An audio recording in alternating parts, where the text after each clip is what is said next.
Hello ভাই, আমি আবার এসেছি কলোরাডো। তো hi, I am going to video that make ইট।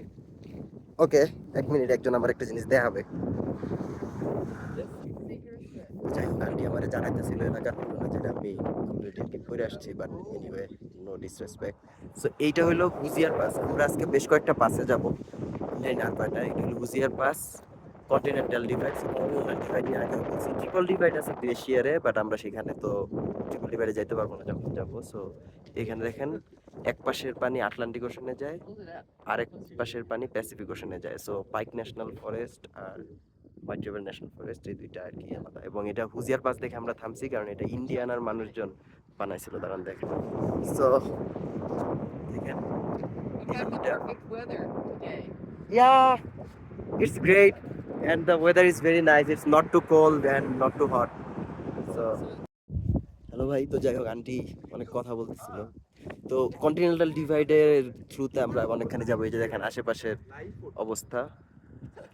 আমাদের সাথে আছে একটাই গাড়ি, এবং এই হইতেছে আশেপাশে এখনো স্নো জমা আছে সবখানে। অলরাইট, তো আমরা আগাইতে থাকি, দেখি আরো পাঁচটাতে যাবো। হ্যালো ভাই, তো আগের বারের ভিডিওটা ইনকমপ্লিট রয়ে গেছে নাকি আমি বুঝতেছি না, হুইজিয়ার পাসের, বাট ওইটাতে যাই শুনছেন।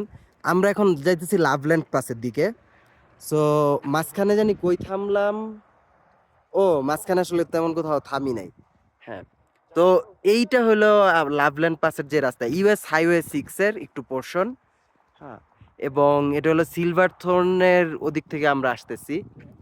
এবং এই রাস্তা দিয়ে আগে আমরা গেছিলাম জুলাই মাসে, 2023-এর জুলাই মাসে। তখন আমি পুরাটা আসলে ভিডিও করি নাই। তো এখন মে মাসে আসছি, মানে রাস্তাটা মাত্র খুলছে, বরফ সব গলে নাই। বরফগুলা আমার মনে হয় পুরোপুরি গলেও না।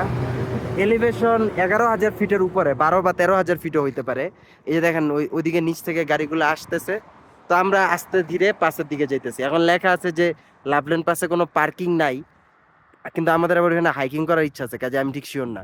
ওই যে মাথাটা দেখতেছেন নাকি, আচ্ছা, ওই দূরের ওইখানে মনে হয় আর কি গাড়ি টাড়ি কিছু রাখা আছে। এই যে আমাদের পুরা টিম মোটামুটি আছে। ওকে, ঠিক আছে, বাই। হ্যালো ভাই, তো আমরা লাভল্যান্ড পাসে আইসা এলিভেশন দেখলাম 10,900 ফিট না 11,000 সামথিং ফিট।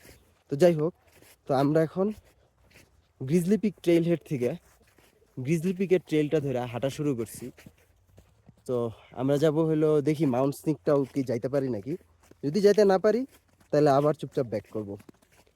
এখন আশেপাশে দেখেন, এই যে রোদ এবং ভালোই অবস্থা, এবং বরফে ঠিকরায় ঠিকরায় রোদ পড়তেছে। এই হাইকটা সকালে করলে বরফটা একটু জমাট বাঁধা থাকতো আর একটু ঠান্ডা থাকতো, বাট যাই হোক, দেখি জীবনের কি আর আছে। আমরা হয়তো ওই টপে গিয়ে ফিরত চলে আসবো। ওকে, এই হইতেছে অবস্থা। আর এটা কিন্তু পার্ট অফ কন্টিনেন্টাল ডিভাইড, আবারও সেই বলতেছি। তো এখানে যেটা হইতেছে সেটা হলো যে, এই যে ওয়েস্টের বামে, সরি ইস্টের বামে হলো ইস্টের বরফগুলা গইলা যায় মিসিসিপি নদীতে, আর ওয়েস্টের পানিগুলা, এই পাশে ওয়েস্টের পানিগুলা গইলা যায় কলোরাডো নদীতে। তো দেখেন বরফের অবস্থা, বরফ এখনো কিছুটা জমাট বাঁধা আছে। সো আমরা হাইটে যেতে পারতেছি। ওকে, ঠিক আছে, থাকেন। এটা ভিডিও করলে সারা রাস্তায় ভিডিও করার মতো, বাট আমরা যাইতে থাকি। ঠিক আছে। হ্যালো ভাই, আমাদের হাইট হইলো 3539 মিটার্স। আমি জাস্ট মিটারটা বললাম কারণ আমার ঘড়িতে মিটার মাপতেছে, ওরা মাপে না, ফিট দেখায় না। এখন সেটিংস চেঞ্জ করাটা প্যারা। নিচে গিয়া ওই ফিটের সাথে এইটারে কনভার্সন করে দেখবো অ্যাকচুয়ালি আমরা কত উপরে উঠছি। বাট আমরা মনে হয় আরও উপরে যাব যদি মেন্টালি এনার্জি থাকে। এবং এইখান থেকে এই জায়গাটা দেখা যেতেছে। তো ওই জায়গাটার নাম হলো 11,610। এবং দেখেন ওই জায়গার পাহাড়গুলা একটু হলুদ হয়ে গেছে রোদের একটু ছায়ার কারণে। এবং আপনারা যদি ভালো মতো খেয়াল করেন, আপনারা যদি ভালো মতো খেয়াল করেন তাহলে দেখেন এই যে এই পাহাড়ের মাঝখানে এই যে একটা পানির ধারার মতো আছে, মানে ছায়ার কথা বলতেছি না, একটা পানির ধারার মতো আছে। হুম, এবং এই পানির ধারাটা এইখানেও আছে। আমি ধারণা আমি জানি না এটা কি আসলে, এটা মনে হয় একটা গ্লেশিয়ার। হ্যাঁ, এবং নাও হইতে পারে, এখানে গ্লেশিয়াল মানে প্রবাহ হয় মনে হয়। আচ্ছা, গিয়া গুগল করা লাগবে। বাট যাই হোক, এই পাশের চিপাটার নাম হলো অ্যারাফাও বেসিন। আমরা আসার সময় দেখতেছিলাম, আমি এতক্ষণ নামটা বলতে ভুলে গেছি। ওদিক দিয়ে আমরা উঠছি এবং আমরা আলটিমেটলি ওই পাশ দিয়ে নামবো, এবং ওই পাশটা রেস্ট্রিক্টেড খুব বেশি একটা দেখা যায় না, দাঁড়ান দেখাই। আহ, ওই যে দেখেন নিচে রাস্তা দেখা যায়, ওইটা হলো ইন্টারস্টেট 70। ওদিকে আইজেন হাওয়ার টানেল আছে। অলরাইট, অনেক তথ্য দিয়া ফেলাইছি। আর ওই চূড়াটার ওই পাশে হলো মাউন্ট স্নিকটাও।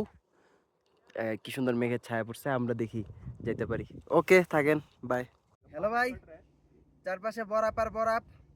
আমি পড়তেছি, সোজা পড়তে পারবো না মনে হয়।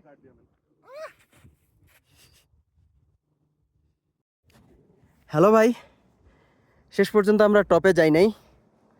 আমরা এই আরাফা বেসিনের এই জায়গাটাতেই এই উপরে এসে চিল করতেছি। আমরা 9 জন স্টার্ট করছিলাম হাইকিং, গাড়িতে 2 জন রয়ে গেছে, মানে 11 জনের মধ্যে। এবং সেই 9 জনের মধ্যে একজন হইলো আপনার ইয়ার পিছনে ক্ষান্ত দিছে, অল্প একটু এসে ক্ষান্ত দিছে। বাকি 2 জন হইলো ওই যে পিয়ালের বরাবর এই পয়েন্টটাতে ক্ষান্ত দিছে। আমরা এখানে এসা আর স্নিকটার দিকে যাই নাই, টাইমও নাই এবং কিছুই কুলাইতেছে না শরীর, ব্যাক করা লাগবে, ক্ষুধা লাগছে। সো আমরা এখানে এসে ক্ষান্ত দিতেছি, কিন্তু আমাদের মনে হতেছে যে এই জায়গার ভিউটা খুবই সুন্দর। ঘুরে না আপনাদেরকে 0.5 নিয়ে দেখে একবার তো। আচ্ছা, 0.5 বাঁকায় যায়, এবং ওই যে দূরের পাহাড়গুলোর পুরো সিনেমার মতো হলুদ হলুদ হয়ে আছে, জিনিসটা ভাল লাগতেছে। মানে আলো ছায়ার মাঝখান দিয়ে কিছু একটা চলে যাচ্ছে। এই যে আমার বন্ধু পিয়াল, তো হ্যাঁ, পিয়ালের জন্য পাত্রী দরকার। আপনারা যদি হাতে সুযোগ্য পাত্রী থাকে, পিয়ালের একটা পিএইচডিও আছে। তো যাই হোক, ও আজিম আবার কষ্ট পাবে। আজিমের তো আমরা মানে কি জানি বলে, আজিম বিয়ে করছে, আমি ঠিক sure না। আচ্ছা যাই হোক, আজিমের একটা হ্যালো ভাই বানাইছিলাম যেখানে ও পাত্রী চাইতেছিল। যাই হোক, তো এই হলো পুরা এলাকাটা। এটা হলো ওই যে সেই আরাফা বেসিন। হ্যাঁ, এবং ওইটা সম্ভবত গ্লেশিয়ার, আমি এখনো শিওর হইতে পারতেছি না। যাই হোক, নিচে গিয়া গুগল করে দেখা লাগবে। আর আমাদের গাড়ি হলো ওই যে নিচে ওই পার্কিং লটে। ওকে, ঠিক আছে, থাকেন। এই যে আমার চেহারা, এই যে অ্যাজ ইউজুয়াল আমার বউ।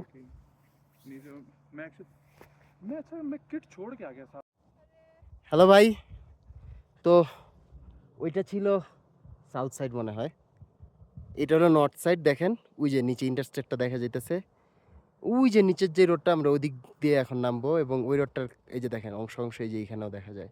গতবার আমরা এদিক দিয়ে উঠছিলাম। তো যাই হোক, আর নিচে ইন্টারস্টেটটা। ওকে, আমরা নেমে যেতেছি। ওই যে পিয়াল অলরেডি অনেক দূর চলে গেছে, আমাদের খুব বেশি টাইম লাগবে না। এদিক দিয়ে বরফ টরফ তেমন নাই। এবং হ্যাঁ, দুপুর 2টার মতো বাজে। এই হাইকটা মানে অ্যাকচুয়ালি হাইকিং না, উপরে একটা মানে এক্সকারশন টাইপ ছিল, বাট ভালোই লাগছে। ওকে, যদি আমি কন্টিনিউয়াস আরও বানাই তাহলে তো দেখবেনই। আর রকিতে যদি যাই, আর তা না হইলে আপাতত বিদায়, নিচে গিয়া বাই। হ্যালো ভাই, তো এই যে আমরা শেষ করে পার্কিং লটে আসছি। শুরুতে যেহেতু দেখাই নাই, তাই শেষেই দেখাইতেছি। এটা হলো কন্টিনেন্টাল ডিভাইডের এই পাশটা হলো আপনার হোয়াইট রিভার ন্যাশনাল ফরেস্ট। আর ওই পাশেরটা হইলো, আচ্ছা, ন্যাশনাল ফরেস্টের সাইনটা নাই এবং আমি ভুলেও গেছি।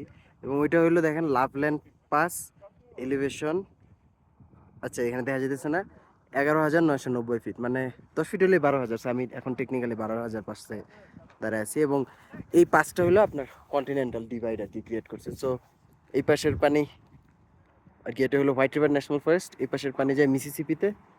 ওই পাশের ফরেস্ট পাইকস মনে হয়, পাইকস ন্যাশনাল ফরেস্ট। ওই পাশের পানি যা করা, আচ্ছা অনেকবার বলে ফেলাইছি। এবং যে সবাই খাইতেছে, আমরা এখন খাবো। ওকে, বাই বাই।